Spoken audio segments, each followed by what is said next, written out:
오늘 함께 보실 하나님의 말씀은 마태복음 1장 1절에서 17절 말씀입니다. 마태복음 1장 1절에서 17절 말씀입니다. 함께 교독하겠습니다. 아브라함과 다윗의 자손 예수 그리스도의 계보라. 아브라함이 이삭을 낳고 이삭은 야곱을 낳고 야곱은 유다와 그의 형제들을 낳고 유다는 다말에게서 베레스와 쇠라를 낳고 베레스는 헤스론을 낳고 헤스론은 람을 낳고 람은 아미나답을 낳고 아미나답은 나손을 낳고 나손은 살몬을 낳고 살몬은 라합에게서 보아스를 낳고 보아스는 룻에게서 오벳을 낳고 오벳은 이새를 낳고 이새는 다윗 왕을 낳으니라. 다윗은 우리아의 아내에게서 솔로몬을 낳고 솔로몬은 르호보암을 낳고 르호보암은 아비야를 낳고 아비야는 아사를 낳고 아사는 여호사밧을 낳고 여호사밧은 요람을 낳고 요람은 우시야를 낳고 우시야는 요담을 낳고 요담은 아하스를 낳고 아하스는 히스기야를 낳고 히스기야는 므낫세를 낳고 므낫세는 아몬을 낳고 아몬은 요시야를 낳고 바벨론으로 사로잡혀 갈 때에 요시야는 여고냐와 그의 형제들을 낳으니라.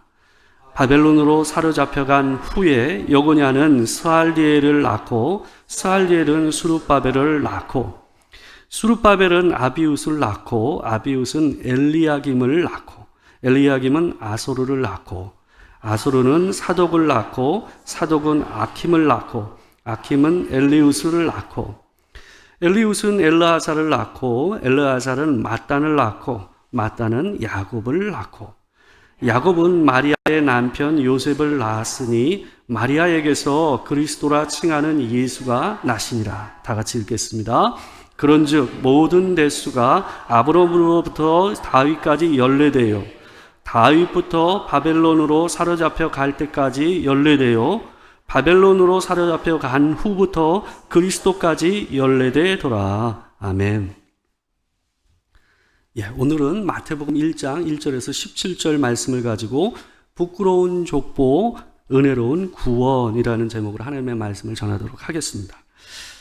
우리나라에서 오늘날처럼 이 족보다운 족보가 나온 때가 어느 때냐 하면 조선이 개국한 지 한 100년 정도 지났을 때라고 합니다.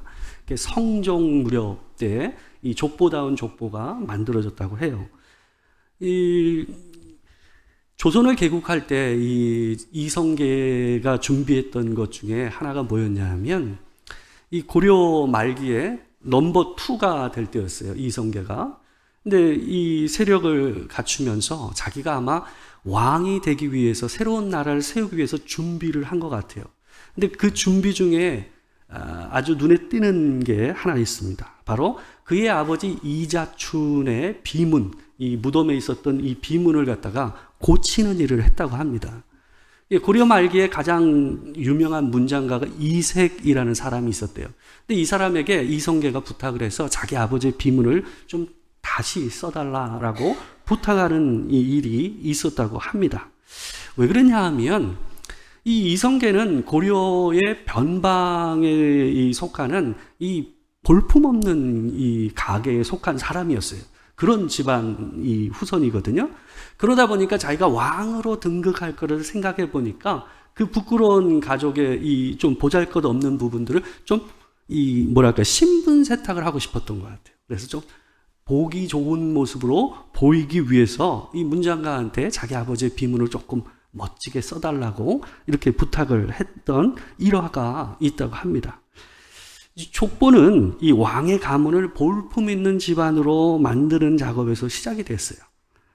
처음부터 정직하게 만들어진 것이 아니라 사람들 앞에서 보기 좋은 또 그럴 만한 집안으로 보여주게 하기 위해서 만들어진 것이 족보입니다. 조선 초기에 양반이 10%였다고 합니다. 이 양반 아니고는 족보를 가지지 않잖아요. 그죠? 그러면 오늘날 가지고 있는 족보의 대부분은 뭘까요?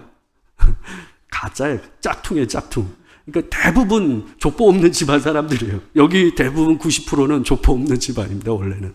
그러니까 족보는 본성적으로 이 인간의 죄를 숨기고 인간을 자랑하기 위해서 만들어진 게 이 족보입니다. 근데 이 성경에 나오는 족보는 좀 의도가 다릅니다. 이 성경에 굉장히 많이 족보가 나오잖아요. 근데 거기 보게 되면 이 성경에 나오는 족보는 가문을 자랑하고 혈통을 드러내기 위해서 만든 것이 아니었습니다. 하나님께서 사람이 범죄한 이후에 처음으로 복음, 이 구원의 약속을 주신 것이 창세기 3장 15절 말씀이거든요. 거기에 보게 되면 하나님께서 그들을 구원하시기 위해서 여인의 후손을 주실 것이다 라고 얘기해요. 그러니까 오늘날 우리는 그분이 예수라는 것을 알지만 그 당시의 사람들은 그분이 예수인 줄 몰랐어요. 그냥 하나님께서 그때 당시에는 여인의 후손 중에 한 사람이 너희를 구원할 것이라고 생각했거든요. 그러니까 성경에 나오는 족보는 뭘 보여주기 위함이냐 하면 하나님께서 약속하신 구원자, 그 여인의 후손이 언제 올 것인가, 그분이 오심에 기대하는 마음으로 쓴 것이 뭐예요? 그게 족보였어요. 그러니까 오늘날 사람들이 가지고 있는 족보에 대한 이미지와 성경에 나오는 족보는 전혀 의미가 다릅니다. 하나님께서 그들에게 약속하신 예수 그리스도가 어떻게 우리에게 가까이 오고 있는가를 보여주는 것이 성경의 족보였어요. 신약 성경의 시작도 뭐로 시작합니까? 족보로 시작하고 있잖아요. 그죠? 우리가 오늘 읽었던 본문이 바로 그거 아닙니까? 오늘 본문 1절을 보시게 되면 아브라함과 다윗의 자손 예수 그리스도의 계보라라는 말로 시작되고 있습니다. 이 말씀은 이 아브라함과 다윗에게 약속하신 그 그리스도가 이 땅에 때가 차서 오셨음을 보여주는 것이 지금 마태복음 1장에 나오는 족보다라는 것을 얘기해 주는 거예요. 예수님 당시 유대인들은 족보를 매우 중요하게 생각했습니다. 그 족보가 바로 자신들이 하나님의 구원받은 백성임을 보여주는 거고 그들이 하나님의 선택된 민족이라는 것을 보여주는 거라고 생각했기 때문에 그들은 족보를 굉장히 자부심과 자긍심을 가지고 바라봤어요. 이걸 볼 수 있는 본문이 있어요. 디도서 3장 9절을 보게 되면요. 초대교회 당시에 이 유대인들이 특별히 어떤 부분에서 이 족보를 바라봤는가 하는 것을 눈치챌 수 있는 부분이 있어요. 3장 9절을 보게 되면 이렇게 되어 있습니다. 그러나 어리석은 변론과 족보 이야기와 분쟁과 율법에 대한 다툼은 피하라. 이것은 무익한 것이요 헛된 것이니라. 이들이 족보에 대해서 굉장히 집착을 했다라는 걸 볼 수가 있어요. 그러니까 족보를 가지고 논란을 계속 변론을 한 거예요. 너는 누구의 가문이며 누구의 후손이다라는 걸 얘기하는 거예요. 그게 뭐예요? 그게 자기가 더 하나님께 더 가까이 있는 민족이요 하나님 앞에서 더 볼품 있는 존재다라는 것을 구원받을 만한 존재다 하는 것을 보여주는 것으로 이들은 생각한 겁니다. 당시에도 여전히 족보를 들먹거리면서 이들은 뭐예요? 그것을 자랑하고 변론하는 일에 상당히 많은 시간을 보내고 있었다라는 것을 보여주고 있는 겁니다. 세례 요한이요, 예수님의 그 사역을 준비하면서 그들을 향해서 유대인들을 향해서 메시지를 줄 때 이런 말을 했어요. 마태복음 3장 9절에서 이렇게 얘기합니다. 속으로 아브라함이 우리 조상이라고 생각하지 말라. 내가 너에게 이르노니 하나님이 능히 이 돌들로도 아브라함의 자손이 되게 하시리라. 속으로 뭐 했다라는 거예요? 내가 아브라함의 후손이기 때문에 당연히 나는 뭐라는 거예요? 구원받을 것이다.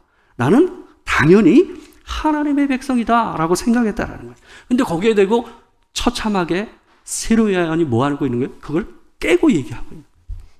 아브라함의 후손은 지금 너희가 보고 있는 이 돌들로도 하나님께서 능히 만들 수 있다라고 얘기하고 있어요.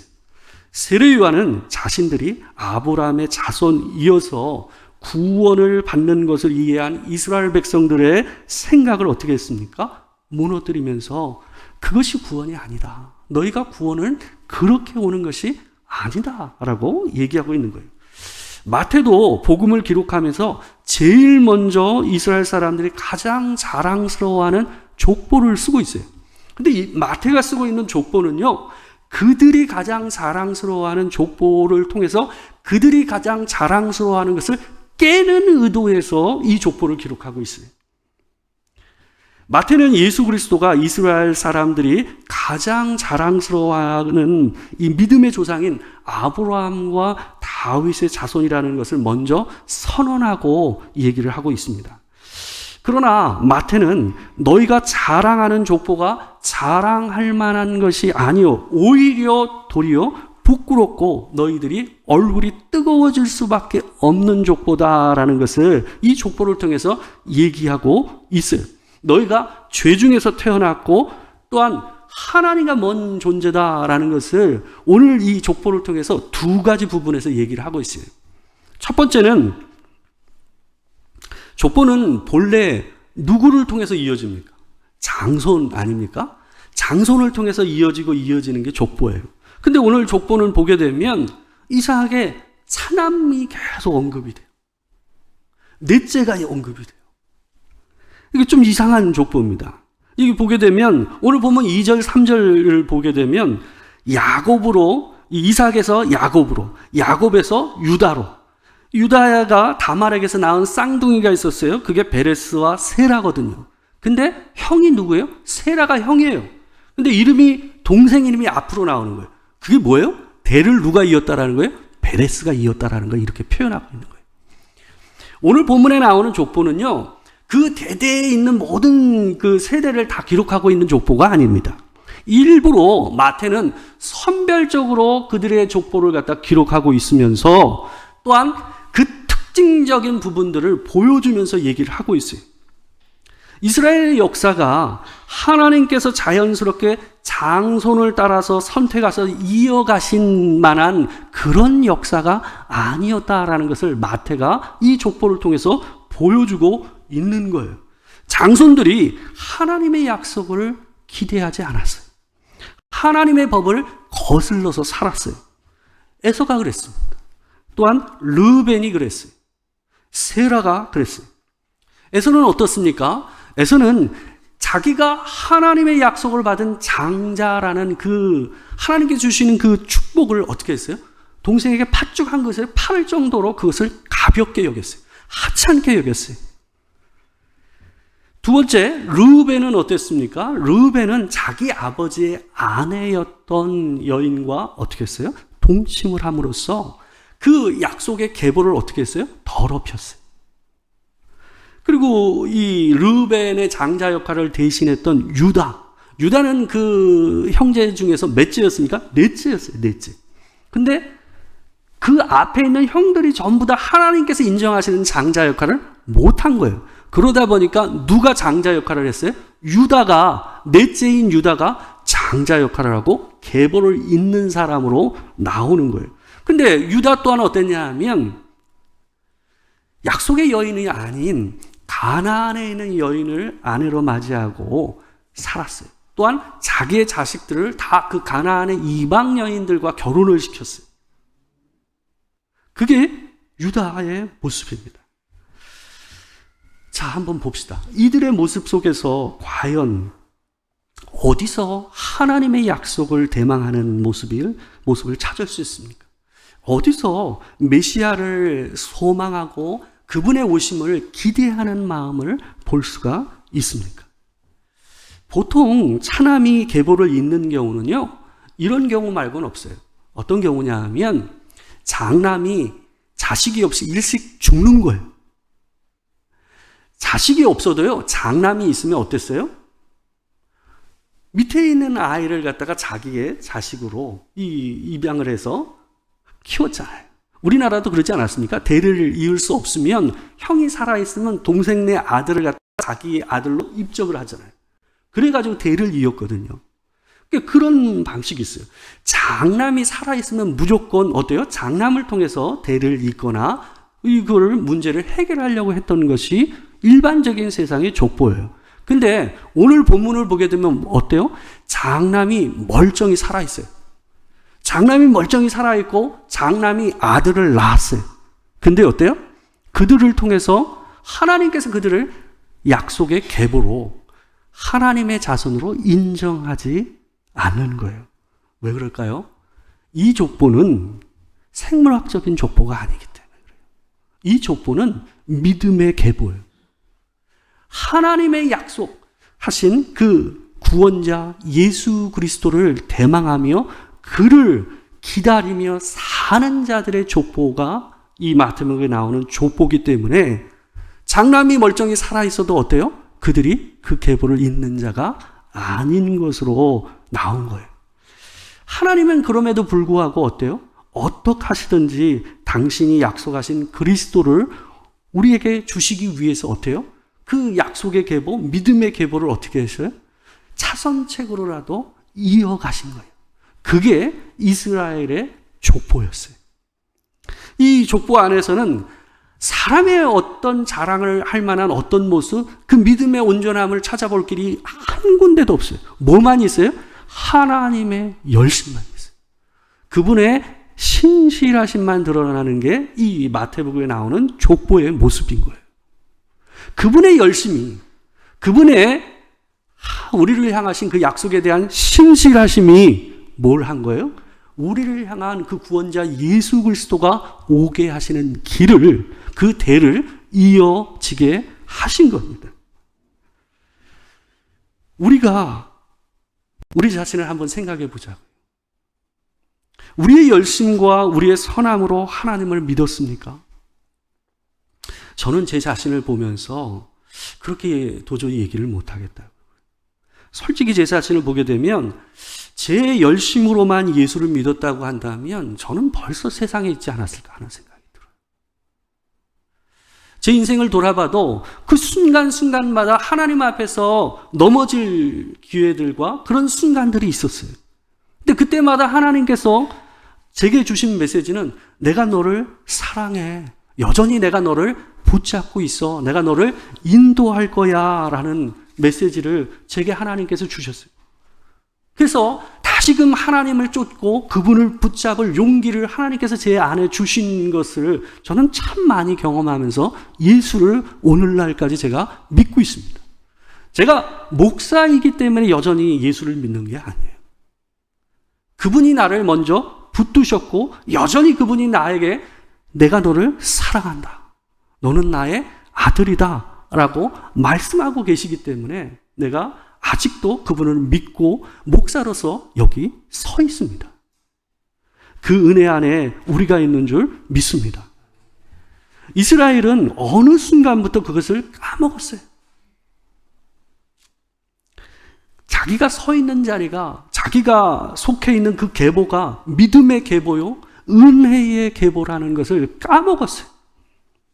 이 믿음의 족보를 채워서 예수 그리스도가 오시기까지의 역사가 어땠습니까? 오직 하나님의 신실하심으로 채워져 있다는 것을 우리는 기억해야 합니다. 우리의 믿음의 계보도 이렇게 이어지고 있어요. 이 계보가 우리 자손들에게, 우리의 아들, 딸들에게 하나님의 열심과 그분의 붙드시는 은혜를 따라서 계속 이어지기를 주의 이름으로 축원합니다. 우리가 하나님을 붙들고 있는 게 아닙니다. 하나님께서 여러분과 저를 붙들고 있는 줄 믿습니다. 주께서 우리 가정과 이 나라와 이 민족을 또한 이 도토리 교회를 붙들고 계시는 한 이 계보가 이어지는 은혜가 있을 줄 믿습니다. 두 번째로 오늘 본문 가운데서 우리가 하나 더 생각해야 되는 것은 이 마태가 기록하고 있는 이 메시아의 족보에는 여자의 이름이 5명 나옵니다. 정확히 얘기하면 4명의 여자의 이름과 1명의 이름 아닌 이름이 나와요. 그게 누군가 하면 본문 3절을 보시게 되면 다말이라는 여자가 나오고요. 5절에는 라합과 룻이 나오고요. 이 6절에는 우리아의 아내, 이름은 아니지만 일부러 우리아의 아내라는 표현을 쓰고 있습니다. 16절을 보게 되면 예수의 어머니 마리아라는 이름이 들어가요. 근데 생각해 보세요. 족보에 여자의 이름이 원래 들어갑니까? 요즘 족보에는 뭐 넣는 경우가 있다라고 제가 들은 적이 있는 것 같아요. 근데 실제 그런지 제가 정확히 모르겠지만, 근데 옛날 족보는 어땠습니까? 여자 이름이 들어가지 않습니다. 근데 마태는 일부러 이 족보 안에 5명의 여자의 이름을 넣고 있어요. 이게 예수의 족보예요. 근데 여기에 나오는 이 5명의 여자의 특징들을 보게 되면 첫 번째 나오는 이 여자 다말은 누구냐 하면 유다의 며느리입니다. 유다는 이 가나안의 여인을 맞아서 결혼을 했고, 근데 사별을 했어요. 사별을 해서 위로를 하기 위해서 친구들이 그를 데리고 함께하는 자리에 이 다말이 자기 시아버지가 거기 있다는 소식을 접하고 어떻게 했어요? 변장을 합니다. 창녀로 변장을 해서 그 아버지가 자기에게 대를 잇게 해주겠다라는 약속을 지키지 않자 어떻게 한 거예요? 변장을 해서 그 아버지를 자기가 창녀인 척 하면서 시아버지와 관계를 맺어서 아이를 가진 게 아까 얘기한 베레스와 세라였어요. 다말은 이방 여인이자 어때요? 시아버지와 하지 말아야 할 일을 한 여인입니다. 근데 그 여인이 이 족보에 들어가 있어요. 두 번째, 라합은 어떤 여자입니까? 이스라엘의 정탐꾼을 숨겨주고 살아남은 여인입니다. 근데 이 라합은 어떤 여자예요? 가나안의 창녀였어요. 이방인일 뿐만 아니라, 이방인 여인일 뿐만 아니라 가나안에 뭐였다고요? 창녀였어요. 근데 이 여인이 메시아의 계보를 잇는 여자로 이 족보 안에 들어가 있어요. 그리고 세 번째, 이 두 여자들과 달리 룻이라는 여자는 부정한 여자는 아니었어요. 효녀였고 아주 믿음의 사람이었습니다. 근데 이 룻은 어때요? 동일하게 모함 여인, 이방 여인이었어요. 근데 이 여자가 어때요? 이 계보 안에 들어가 있어요. 그리고 네 번째로 이스라엘의 왕 중에 왕이요, 가장 그들이 자랑스러워하는 왕, 유일한 왕이라고 생각할 정도로 그들이 자부심을 가지고 있었던 왕, 다윗의 이야기를 쓰면서 마태는 누구 이야기를 하고 있냐면 우리아의 아내라는 말을 쓰고 있어요. 밧세바라는 이름을 알매도 불구하고 일부러 이 관계가 부정한 관계요, 정상적인 부부 관계가 아니었다는 것을 드러내기 위해서 이 족보에다 뭐라고 표현하고 있는 거예요? 그 여인의 이름을 쓰지 않고 우리아의 아내라는 표현을 써요. 마태의 의도를 보셔야 돼요. 이게 예수 그리스도가 오신 족보입니다. 이 족보가 여러분과 제가 속한 족보예요. 여러분, 전주희 씨, 경주김 씨, 밀양박 씨 족보라면 이런 걸 기록하겠어요? 이 부끄럽고 더러운 일들을 가감없이 족보에다 써놓겠습니까? 그들의 인생 가운데서 그 가문 안에 이런 일이 없어서 집어넣지 않았을까요? 제가요, 한 달 전인가요? 아내하고 이 경복궁을 갔어요. 월요일에 이 경복궁이 열려서 거기를 갔는데, 날씨도 좋고 너무 좋더라고요. 너무 아름답고, 그 정원과 그 궁을 거니는데 너무 멋졌어요. 근데 의자에 앉아서 잠시 쉬는데, 그냥 속으로 이런 생각이 들더라고요. 이 아름다운 공간에서 역사 가운데서 얼마나 많은 피 흘림과 음모와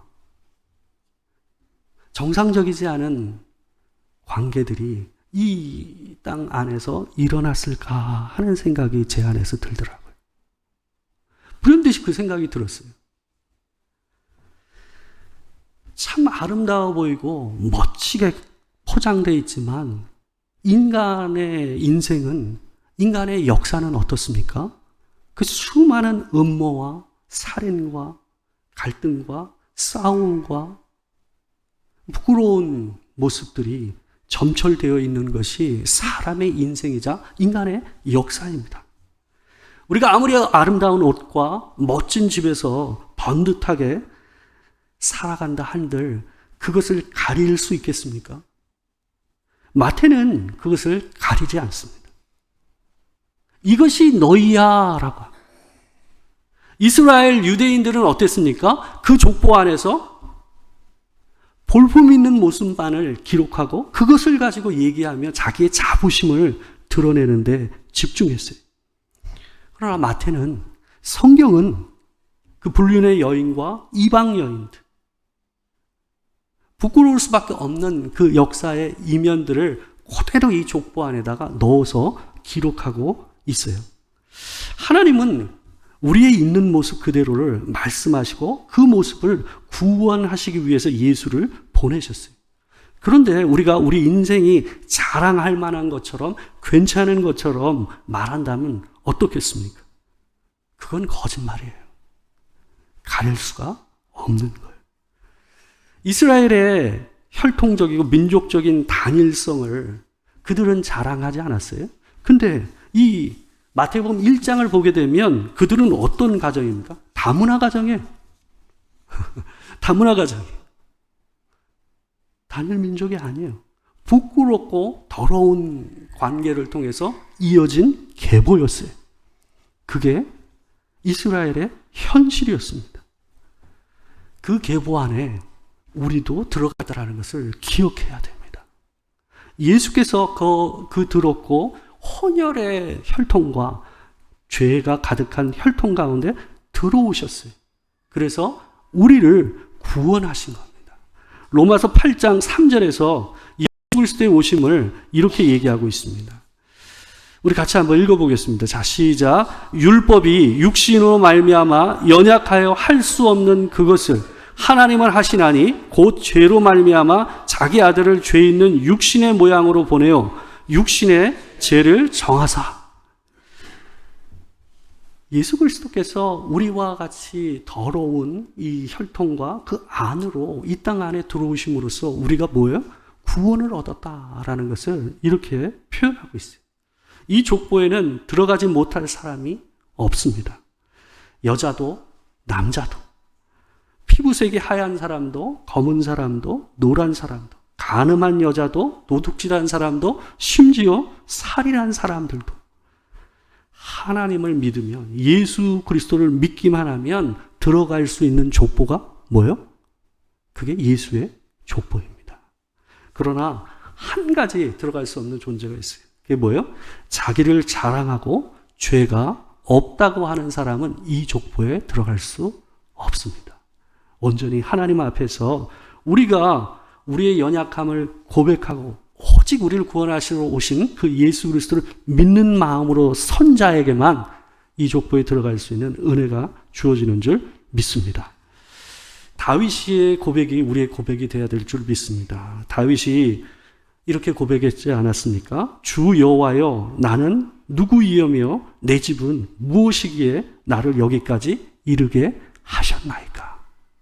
언제나 하나님께서 나와 내 가정과 내 자녀들을 이끌고 붙들고 계신 그 은혜를 기억하시면서 또 한 주를 살아가는 여러분과 제가 되길 주의 이름으로 축원합니다. 기도하겠습니다. 사랑하는 주님, 사람들은 어떻게 하든 자기의 부끄러움을 가리고 자기를 자랑할 만한 것들을 기록하고 그것을 내세우며 그 자부심으로 삽니다. 하나님, 그러나 성경은 너희의 인생이, 너희의 가문이, 너희의 혈통이 그렇지 않다라는 것을 명확히 보여주고 있습니다. 주님, 우리가 억지로 우리의 연약함과 죄와 부끄러움을 스스로 가리려 하지 않게 하시고 오직 우리를 구원하시기 위해서 그 부끄러운 혈통과 그 가문 안으로 들어오신 예수 그리스도의 보혈의 은혜를 따라 온전히 깨끗함을 받고 그 은혜로 살아가는 우리가 되기를 소망합니다. 오직 우리를 붙들고 계신 그 은혜가 우리뿐만 아니라 우리의 자손들과 자녀 손에게 이어지는 은혜를 허락하여 주시옵소서. 지금은 우리 주 예수 그리스도의 은혜와 아버지 하나님의 크신 사랑과 성령의 교통하심이 진실로 하나님 앞에서 우리를 구원하신 그 예수 그리스도의 그 은혜와 영광의 족보 가운데 온전히 들어가 주의 주신 그 은혜를 기억하며 살기를 원하는 이 자리에 있는 모든 성도들과 함께하지 못한 우리 성도들과 또한 아직 교회에 나오지 아니하고 있는 우리의 자녀들을 위해 지금으로부터 영원토록 함께하시기를 축원하옵나이다. 아멘.